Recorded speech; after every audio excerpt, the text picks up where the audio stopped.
Sebastian. How are we doing on descent?" When I glance over, his red hair just barely peeks out from his beanie, and his eyes are locked onto the indicator. "It's looking good, Viv. Another couple 100 feet, and we should be at our destination." He turns and gives me a goofy and excited smile. I sigh and sink down into my chair, looking out into the darkness that's been enveloping our submarine. The large glass window is state-of-the-art and allows for the most incredible views.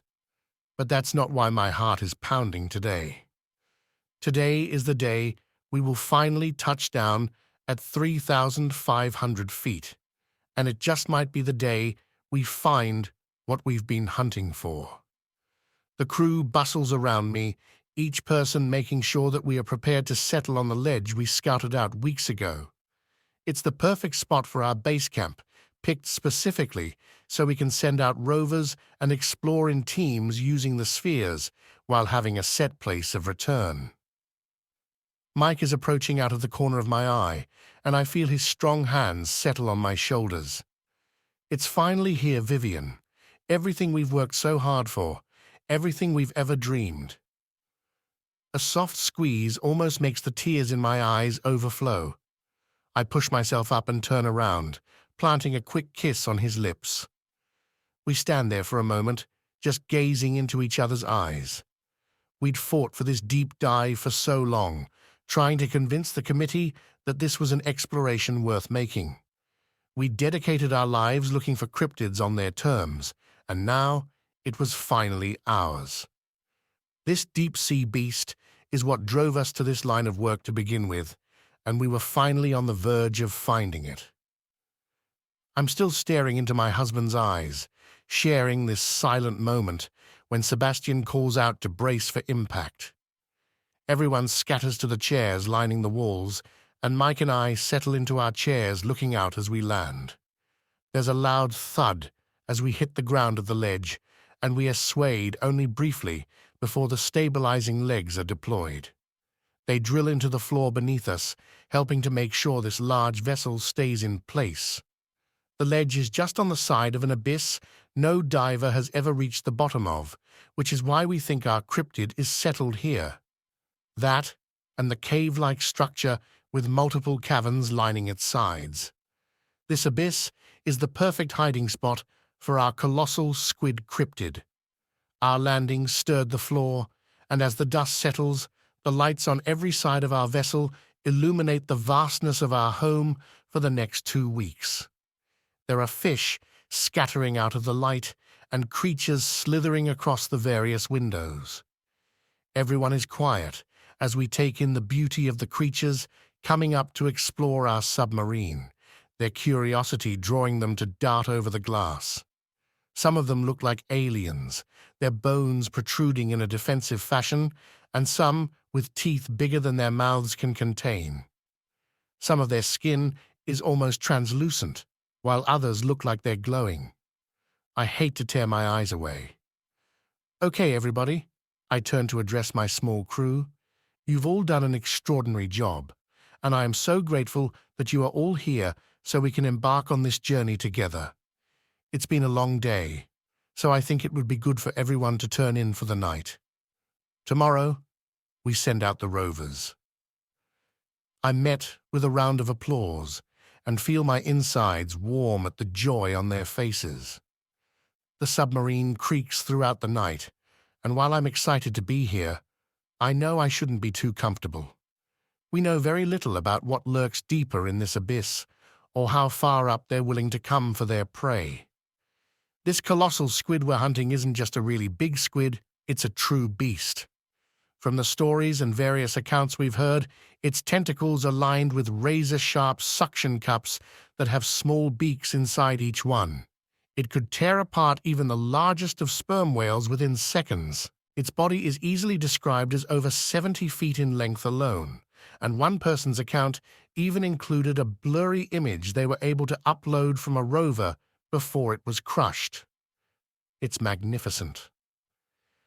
The next few days are filled with sending out rovers to explore the depths below, traveling deeper and deeper each day. We are able to see an incredible number of caverns through the live feed and make sure to leave tags along the way to discern where we've already been. The life down here only gets more exquisite the deeper we go, and the creatures are seeming to get bigger and bigger. One looked similar to an eel, except it was the size of a bus. We ended up losing that rover after we disturbed the eel. One flip of its large tail in the direction of our rover immediately destroyed it. At week 2, my hopes of finding our colossal squid are starting to ebb. Mike seemed to pick up on my despair and offers to take me out in one of the spheres. It'll be fun, just you and me exploring the caverns we've marked. Think of all how beautiful the lights reflecting off the wildlife will be in person. I smile. He knows me so well. We are getting on our suits and gear when Sebastian knocks at the door, peeking his head in and dressed in full gear.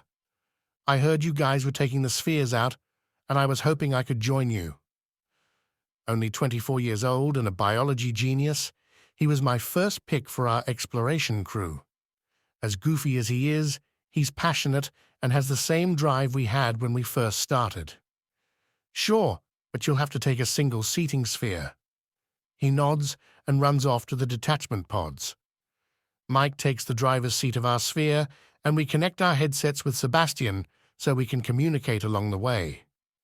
While the inside of the spheres are thermoregulated, when I reach my hand out to touch the glass, I can still barely feel the ice-cold chill of the water we are descending into.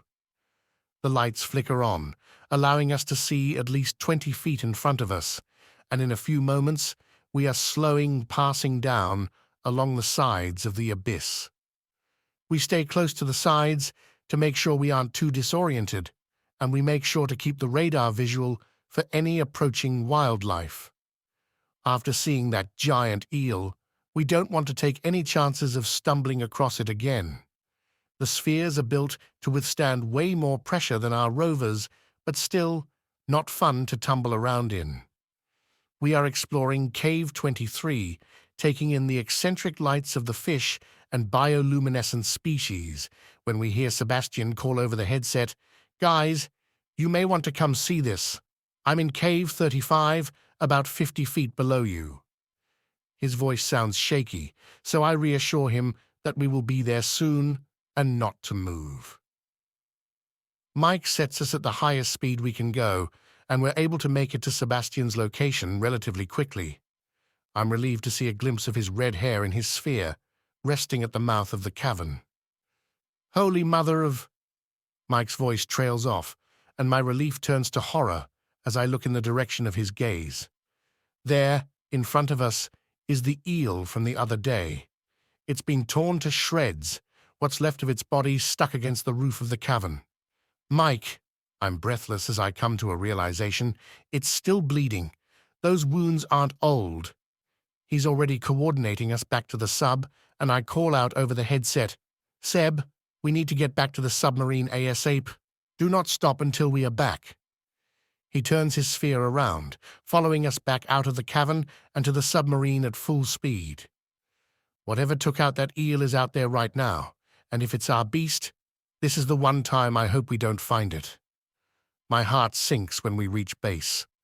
All the lights are off, the sub's turned on its side, and there are deep striations all along the vessel, as if something wrapped around the entire thing. We radio, but only hear static in return. We sit and hover in the dark, terrified and in shock, when we hear a single ping from the radar. Something big is lingering below, and we're trapped with it.